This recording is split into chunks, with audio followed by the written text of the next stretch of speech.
artist was named Alfonso Osorio, and the only reason that the priests allowed this mural to go ahead was that his very wealthy family built the entire chapel. So they put up with it. He came from a wealthy family, and he was educated abroad. He was an artist, obviously, and he hung out with the likes of Jackson Pollock in New York, Jean de Buffet in France. He was educated in the best schools, and he was gay.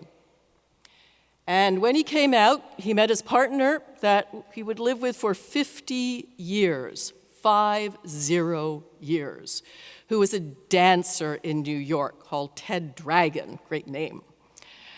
And he painted the Angry Christ. Now, it's really wonderful if you look and you Google Alfonso and the Angry Christ and read about it, to see commentators turning themselves into pretzels, trying to justify the Angry Christ as being the judge of Alfonso, that he did this mural because he felt such deep guilt about being gay.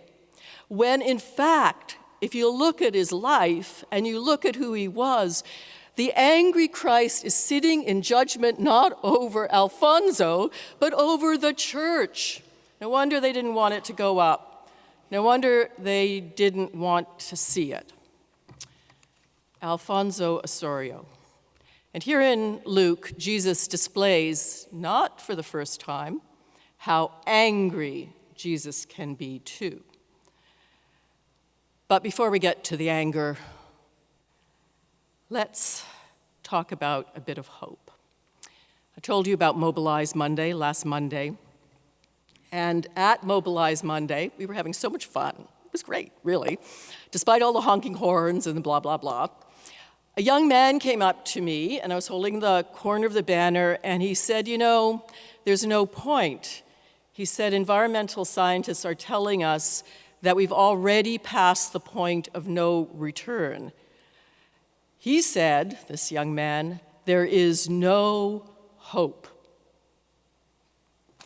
And it's interesting because I was at another environmental forum organized by Jessica Bell, who's our member of provincial parliament here, and I was conducting a table group of discussion, and at that table group was a therapist, and she said that she's hearing more and more from her clients, especially young clients, that they're rethinking even having children and bringing children into this world, because they're telling her what they're hearing and reading, which is that within 10 to 12 years, hey, we don't have to wait, we see the effects already, that it will be too late, that it will be the end of the world, that's what we're looking at. Makes me feel very old, because I remember having discussions about whether or not to have children when we were just frightened that we were going to have an atomic attack. We went ahead. No doubt, as we are told by scientists, and we have to be realistic, and we are as people of faith, polar caps are melting, the seas are rising, the oceans are clogged with plastic, the food supply is threatened, huge amounts of arable land is being lost every year, it's becoming desert, and it's all happening at a rate far faster than predicted. And yet governments of all political persuasions are acting like it's not happening at all, even though they're paying the cost of fires and floods and natural disasters. When I was in politics and would go down to the States, I remember governors down there would talk about, once every decade you'd have a major cataclysmic weather event, and now they're saying it's every year. Our infrastructure is not built for that. There's no doubt that's all true. Our entire economic system is clearly going to have to shift and change. So we're a little like Chicken Little. Yeah, the sky's falling, at least it's in trouble. That's our reality. So, hope, doesn't sound so hopeful, but there is. Let's hear those words of Priscilla. And by the way, scholars are now thinking they are the words of Priscilla in Hebrews. It's the only book in the New Testament that doesn't have an author associated with it. And Priscilla, they think, wrote it. And Priscilla was the first female priest and teacher in the New Testament. She traveled with Paul. She was a Roman Jew who was expelled along with her husband by Claudius. And she then traveled as a missionary with Paul. She set up the church in Corinth with Paul. She ended up in Ephesus, which, by the way, if you ever have a chance to go and see, is phenomenal. That's where she ended up her ministry, and it was a ministry. She was a priest. And whether she wrote Hebrews or not, isn't that amazing? And we don't hear about it very often. So that's Priscilla. And let's listen to the description of her world. Her world, yeah, and also the world that came before her for her Jewish ancestors. Here's what she says, just to reiterate the words that were read by Rhiannon. Some were tortured, refusing to accept release. Others suffered mocking and scourging, chains and imprisonment. They were stoned. They were sawn in two. They went about in the skins of goats. They were destitute. They were afflicted. They were ill-treated, no kidding. They were wandering over deserts. They were wandering in mountains with no cover. They were living in dens, and they were living in caves, unquote. Wow. Now, that scene could be part of an apocalyptic movie about the future after the climate crisis has come and stayed. But it's 2,000 years old, and actually older than that, because she's, in a sense, describing her own reality and the reality of first-century Christians, but she's also describing the reality of her Jewish ancestors. Déjà vu all over again. That's what she described. I promised hope. So far, not a lot of it. The angry Lucan Christ talks about bringing fire and division rather than peace and harmony. And one can really imagine him yelling those words, really. In fact, he seems to be foretelling the world Priscilla describes. Perhaps worst case scenario, our own world. Certainly for the survivors of many man-made disasters, and climate change is one of them, her description and Jesus' description of a terrifying world ring true to our very experience. This is what's going to happen, he says, and those who will suffer, not because of what you listeners do, but because of what you do not do. Not because of those who listen, but because of those who do not listen. And we as species, we haven't listened very well. From the killing of Jesus' followers to the Holocaust, from plagues caused by lack of sanitation. We remember at the turn of the last century, about a third of the world's population were killed off by influenza, to devastations that we see on the news every day caused by floods, fires, the climate crisis, all because we weren't listening. And more importantly, we weren't listening, and then we weren't acting. We didn't do anything about it. So the appropriate, the hopeful, the faithful response to such a world as theirs and ours is first anger. It's righteous anger.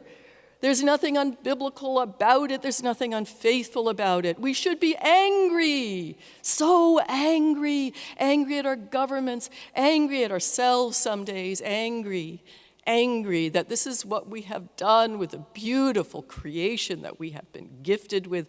This is what we have not done to save it, to change the trajectory that Priscilla predicted. You know, we came out of those weeks in the U.S. And we have guests from the U.S. here, pastor from Oklahoma. Can you stand just for a minute? Give him a round of applause. And to the mini mass shootings that we witnessed to the south, and of course in our own city. I went out for pizza dinner on Friday night with a friend. It was at Defina on Roncesvalles, and we had to walk around. I said, this is a very New York moment for Toronto. We're like literally walking around the police tape to go to dinner. The response of thoughts and prayers are with you is not appropriate. That is not the prayerful response. The prayerful response to mass shootings, the prayerful response to preventable violence is anger. That's the prayerful response, anger. And then action. Same here. The prayerful response to our guns and gangs problem of this year in Toronto is not more police. You got a lot of police. It's jobs. It's a future for the kids. It's housing. It's treating drugs as they are a health issue, not a criminal issue. That's what's called for here. Anger, then action. That's the prayerful Christian response. We see Jesus modeling it for us here. And just a few paragraphs later, by the way, we'll talk about them in upcoming weeks, he's healing a woman. So he goes on his ministry of healing. There's a restlessness to his ministry, a sense of urgency about it. In everything he does, he knows, boy, does he know, that time is precious. He didn't have much of it, ministry that lasted a mere 3 years. And of course, there's also a time, as you heard when Paula talked about Henry Nouwen, for contemplation, for meditation, for quiet prayer too, for love, for recharging, for rejoicing, all part of the Christian life. It's living fully, isn't it? That's what we're called to do, to live fully and to save the world despite everything that will happen and has happened. Even if saving the world means saving one person at a time, which Jesus models, and even if that one person we save is ourselves. It's a call to action, prayerful action. You know, hope is raging against the machine. Hope is righteous anger.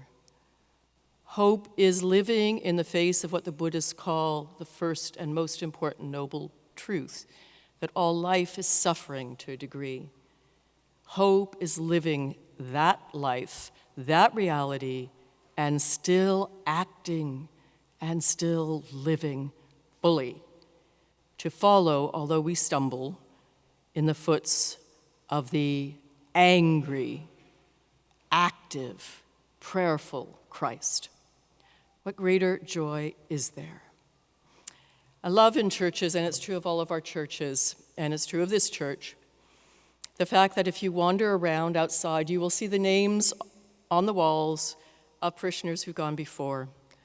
Parishioners who died. Here we have many that gave their lives in the First World War, others who just served faithfully. Their names are there. It's that cloud of witnesses, isn't it, that Priscilla talks about. Those people who came before and lived their lives so fully. And we know who they are in churches. We know who those people are that keep the whole thing going. I'm looking out at so many of your beautiful faces here today. And I dropped off a poster at my old church, which I haven't been to. I mean, I haven't been part of their ministry staff for, 14 years now.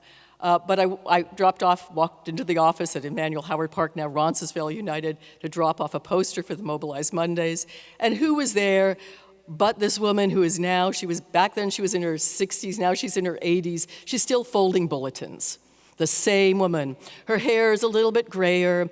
We know who the cloud of witnesses are that live with us now, that give so much, and that were there back then, that keep on giving hope. That's what it looks like. It's not about the future at the end of the day, is it really? Hope is how we live, moment to moment, right now. It literally screams from the pages of the Bible. It bleeds from the pages of the Bible. It is what the angry Christ was about, and the healing Christ, and that Christ of all moods, places, and forms. It was hope that he lived. It's hope that we live. That's how we live. It's what we do, like faith. It's not utopia someday. It's now. That's how we live fully and joyfully. And by the way, about the person who didn't want to have children because they were frightened of the future. Whatever you think about that, it's everybody's personal choice, the reality is we have millions of children. All of the world's children are our children. They're already here. They need our parenting. They need our loving, and they need our looking after. They need our hope, and they need our faith. They need our commitment to them. They need it now. So, Priscilla, yes, we listen to you, we hear you. To lay aside, she says, every shortcoming, every weight that clings to us, and to run the race that is set before us, to live hope, to listen to the angry Christ. Oh, yes, be angry, be active, be, in the last analysis, just freaking Christian, right? Amen.